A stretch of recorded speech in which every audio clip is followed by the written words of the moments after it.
Hoy en Política Imparcial, Purificación Carpintero es balconeada y sacada de la discusión y la ley Telecom se considera a punto de ser aprobada. Soy Luis Enrique Pascasio y comenzamos. Bienvenidos a Política Imparcial. Acompáñenos a analizar las noticias más importantes de México y el mundo.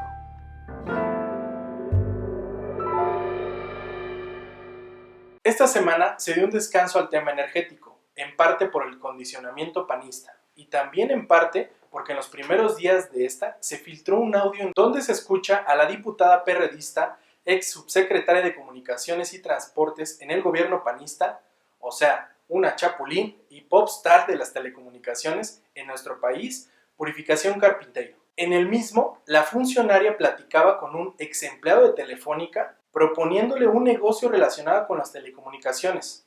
Ya nos sacamos la lotería, se le escuchaba decir a la un diputada de izquierda. Sus intenciones claras eran, sin invertir en infraestructura, colgarse de lo que ella discutía y aprobaría en su posición de experta en el tema dentro de la Cámara de Diputados. Sin embargo, la consecuencia del audio filtrado fue un total rechazo a su conducta, hasta por parte de los coordinadores parlamentarios del PRD, Barbosa y Aureoles. Ambos se desmarcaron y hasta recomendaron que la legisladora se excusara de la discusión de la ley Telecom. Purificación sí se excusó y como una actriz dio su despedida tanto de la discusión de Telecom como de su columna del periódico Reforma, desde luego queriendo pasar como la víctima de las circunstancias en espacios noticiosos como el de Carmen Aristegui.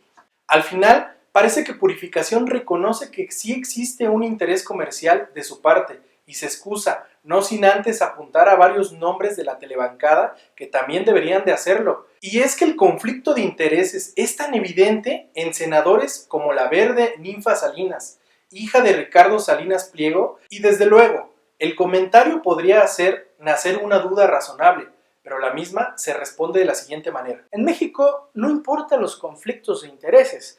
Ahí tenemos al secretario de Energía, Cotwell, con negocios en el mismo ramo, a los dueños de los sindicatos peleando reformas laborales y energéticas, a los hijos y empleados de los señores de las comunicaciones encabezando las negociaciones respectivas. Entonces, pensar que todos ellos se van a excusar es un contrasentido, máxime en un ámbito político como el mexicano, cínico por sus políticos e impune por el alto umbral de corrupción que los mexicanos toleramos. Entonces, no Purificación. Nosotros no opinamos que debías excusarte de la discusión de la ley Telecom, sino que deberías excusarte de tu puesto y exiliarte con esa calaña de políticos que aun cuando sigan manejando los hilos, como René Bejarano, ya no están en la luz pública. Y quizá te preguntes, ¿todo por el conflicto de intereses o el negocio? Claro que no, sino por haber cometido el mayor pecado que un político mexicano puede cometer. Porque aquí puede ser impune, corrupto, ignorante y hasta imbécil. Pero pendejo, eso no. Y en esta ocasión metiste ambas patas al lodo de la pendejez. Regresamos. Por lo que hace al tema en sí de la ley Telecom, este se aceleró en medios, ya que se anunció que muy probablemente esta misma semana podía ser aprobado el dictamen de dicha ley de telecomunicaciones y hasta en extraordinario la reforma total.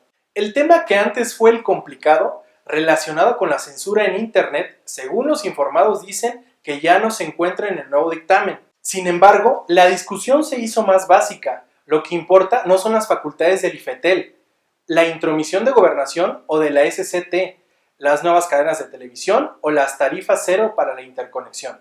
El Frente Democrático de Comunicación posicionó únicamente en medios el tema acerca de que la regulación debería establecer agente económico preponderante por servicio y no por sector, como es la intención del gobierno federal en el proyecto que mandaron al Senado. Punto que, por cierto, el senador Javier Lozano ha defendido a capa y espada. Pero, ¿qué quiere decir esto? Según la Constitución, el agente económico preponderante es aquel que aglutina más del 50% de los usuarios o suscriptores de cada uno de los sectores que regula la legislación de la materia, telecomunicaciones y radiodifusión. Los preponderantes tendrán un régimen especial que les impondrá algunas cargas adicionales que buscarán aumentar la competencia por parte de las otras empresas del ramo más pequeñas. Sin embargo, estos sectores generales se dividen en servicios particulares, telecomunicaciones, cuenta con telefonía fija, telefonía móvil, internet y televisión de paga. Por su parte, el sector de radiodifusión cuenta con televisión abierta y radio. En los meses pasados, el IFETEL resolvió y señaló como preponderantes a Telcel Telmex en telecomunicaciones y a Televisa en radiodifusión. El gran problema hoy es que Televisa cuenta con más del 50% del mercado de televisión de paga, pero al ser parte del sector de telecomunicaciones, no se puede nombrar como preponderante a la misma Televisa. En la semana, tanto Madero como Zambrano se dijeron a favor de que en la ley Telecom se estableciera la preponderancia por servicio y no por sector. Esto para poder someter a Televisa por la vía de la televisión de paga. Muchos senadores panistas y perredistas votaron en contra de establecer la preponderancia por sector. La postura o solución oficial defendida por otro panista, Javier Lozano, es que se transcriba exactamente el contenido constitucional a la nueva ley Telecom, lo cual a su apreciación establece que la preponderancia solo puede darse por sectores. Nosotros opinamos que se establezca por sectores o por servicios. Se ha hecho una lucha de interpretaciones semánticas que lo único que ha provocado es nutrir los cerebros de los jurídicos de Azcárraga y Slim, que desde luego, una vez que la ley sea aprobada, será impugnada y finalmente analizada y definida por la Suprema Corte de Justicia de la Nación. La verdad sea cierta, no consideramos tan trascendente este tema y sí observamos que hay otros que podrían tener más atención. Sin embargo, ¿qué más les podemos pedir a estos legisladores de mercado? Es posible que la ley se apruebe esta semana y estaremos pendientes. Esto ha sido todo en Política Imparcial. Compartimos la tristeza y depresión de todos por la eliminación de la selección nacional. Lo peor es que jugaron muy bien. Sin embargo, se acabó la máxima atracción y aquí seguimos en Política Imparcial informándoles lo más relevante de la política nacional. Nos vemos la siguiente semana. Hasta luego.